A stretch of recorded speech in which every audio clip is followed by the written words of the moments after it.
மழைக்கு இடமா இருக்கு.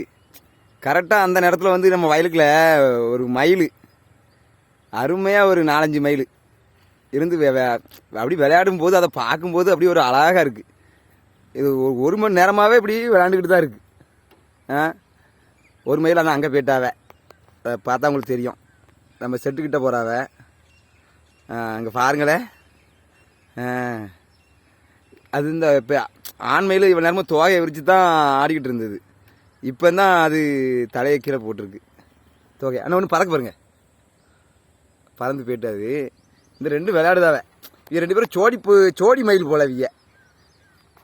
இதில் ஒன்று கிடக்கிற அந்த நெல்லை பிறகிக்கிட்டு அழகா ஒரு அற்புதமாக இருந்தது. ஒரு அரை மணி நேரம் இதுலேயே உட்காந்து பார்க்கும்போதே ஒரு நல்லா இருந்தது.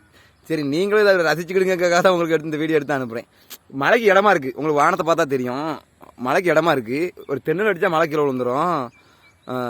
ஆனால் அது எப்படி சொல்ல, இவ்வளோ நேரமாக அதை பார்த்துக்கிட்டு இருந்தேன் பாருங்க. அப்படி ஒரு அருமை தோகையை விரித்து அந்த ஆண் மயில் ஆடிக்கிட்டு இருந்தது.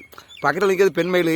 ஆனால் அந்த தோகையோடு நிற்கிறது அந்த தூக்குது பாருங்க. தோகையை விரிக்கி ரேசா அப்படி விரிச்சிருக்கிற விட்டு அது தோகையை விரித்து ஆடிச்சுது.